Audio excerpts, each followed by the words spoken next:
হরে কৃষ্ণ। সেই ভাগবত মহাপুরাণ থেকে কিছু বলবার চেষ্টা করছি। জীবনকে ঠিক চালাতে গেলে জ্ঞানের প্রয়োজন, এটা ঠিক, এটা যে কেউ মানবে। প্রশ্ন এই যে তোমার কাছেও জ্ঞান আছে, সবার কাছেই জ্ঞান আছে, নাহলে তোমার জীবনযাত্রা চলছে কি করে? নিশ্চয়ই জ্ঞান তো আছেই, কিন্তু ওই জ্ঞান দিয়ে জীবনের শোধন হবে না। কর্ম চলবে, জীবিকা চলবে, কোনো রকম জীবনযাত্রা চলবে, কিন্তু সেখানে না সুখ থাকবে না আনন্দ থাকবে। যা সুখ আনন্দ সব ক্ষণিক।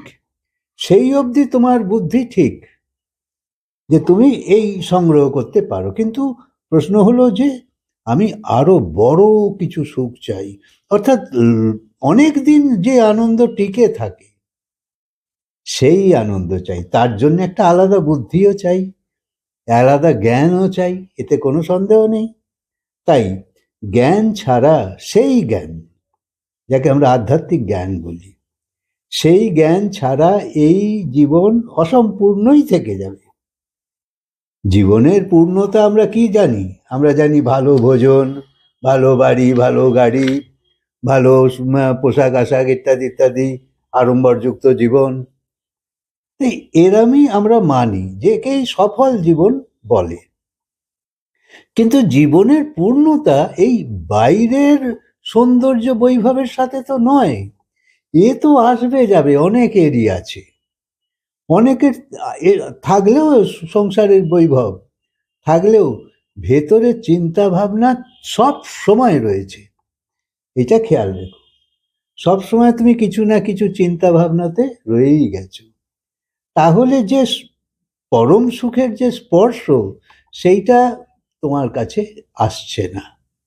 তাই জীবনের পূর্ণতা বাড়ি গাড়ি বা প্রতিষ্ঠান, ব্যবসা বা সম্মান এসবের সাথে নয়। এ যাওয়া আসা করার জিনিস, এ সামান্য জীবনযাপনের জিনিস, কিন্তু জীবনের পূর্ণতা জ্ঞানের সঙ্গে। সবকিছু পেলেও জীবনে যদি জ্ঞান না থাকে, তো এই জীবন অপূর্ণই থাকবে। অর্থাৎ এই পাওয়াকে তুমি পূর্ণ জীবন বলে ভেবো না। এটা খুবই সামান্য বিচারের যে জীবন তৈরি হয়। তাই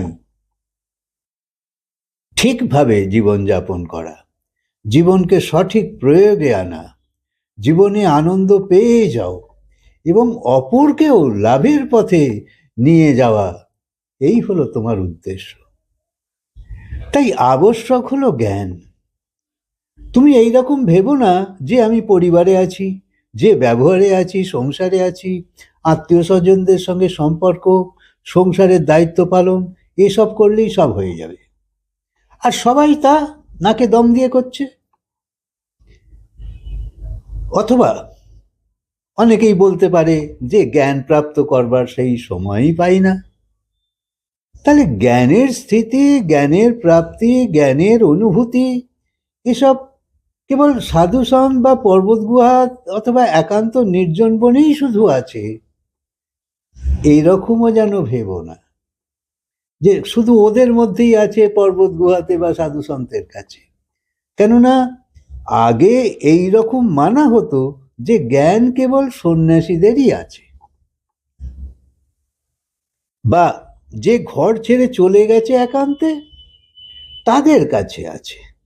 কিন্তু এক ভীষণ প্রেরণাদায়ক স্থিতি এই শ্রীমদ্ ভাগবত গীতা অথবা শ্রীমদ্ ভাগবত মহাপুরাণ, যাকেই তুমি অবলম্বন করো না কেন, তার মধ্যেই তুমি পাবে।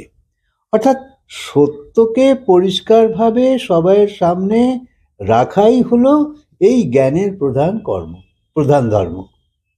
সত্যকে যতক্ষণ না তুমি চিনবে, জানবে, ততক্ষণ তোমার সেই প্রাপ্তিতেও সেই অসম্পূর্ণতা থেকেই যাবে।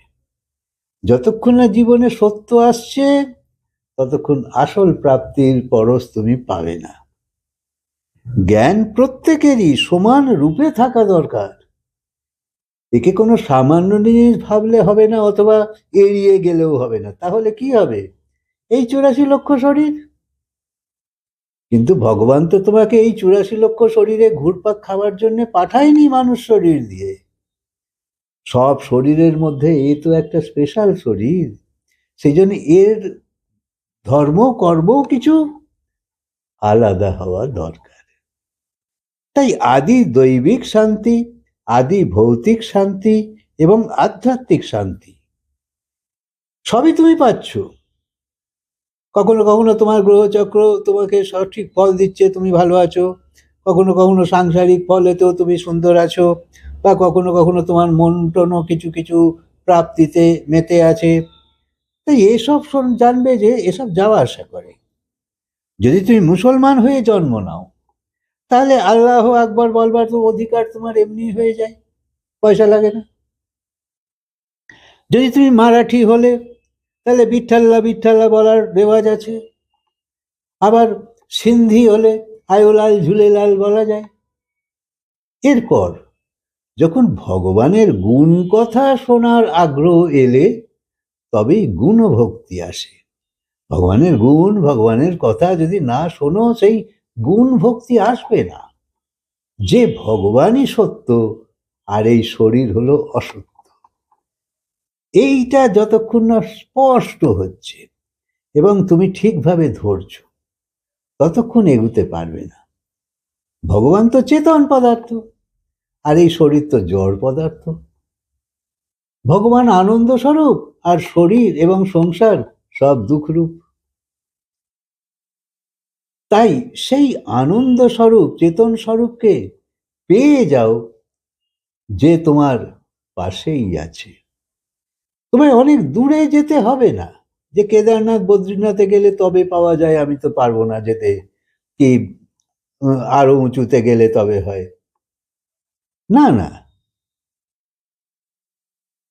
ভগবানের গুণ এবং লীলা যদি তুমি শুনতে থাকো, তোমার মধ্যে গোবিন্দর ভক্তি আসবেই আসবে। তোমার ভেতরে একটা সুন্দর চেতনা জাগৃত হয়ে যাবে। যখন সৎসঙ্গ জীবনে আসবে, তখন ভগবানের মহানতা জেনে নিজেকে তার সঙ্গে জুড়ে রাখবার চেষ্টা করতেই হবে। করো, ছেড়ো না। বড় ভাগ্য করে এই কথা শোনার সৌভাগ্য আসে। দেখো না, মানুষের এসব কথা শোনবার ইচ্ছেও হয় না, পাশ কাটিয়ে যায়। অর্থাৎ তার প্রাপ্তি আসেনি, সে এই ছিটে ফোঁটা সুখেতেই মজে আছে। শুধুমাত্র ভগবানের সত্তার জন্যেই তো সবকিছু চলছে, কিন্তু আমরা সেই কথা জানিও না, ভেবে দেখবার সুযোগও নেই। তাই এই জ্ঞান পাক্কা হওয়া চাই যে সব কিছুর মূলে আছে ভগবান। যদি সে না থাকে, সব অন্ধকার। যেমন তোমার এলাকার মেন পাওয়ার হাউস, সে যদি অফ করে দেয়, যাকে আমরা লোডশেডিং বলতাম আগে, সব অন্ধকার। তাই সৎসঙ্গ মানুষের জীবনে পরম হিতৈষী, এবং ঈশ্বরীয় স্বর যে গহন নিস্তব্ধতাতে, গহন মৌন অবস্থাতে ভগবানের আওয়াজ, ভগবানের প্রেরণা, ভগবানের জ্ঞানের আনন্দ, এই সব তোমার অনুভব হতে থাকবে।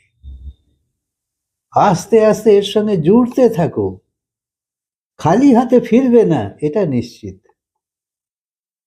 সংসারে শেষ বয়সে সবাইকেই দেখেছো, হতাশ হয়ে চলে যায়, নিরাশ হয়ে চলে যায়।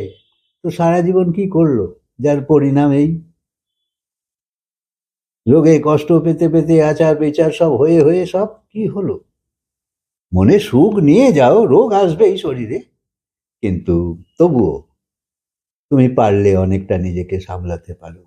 আচ্ছা, কথা আজকে বিরাম দিই, আবার বলবো। হরে কৃষ্ণ।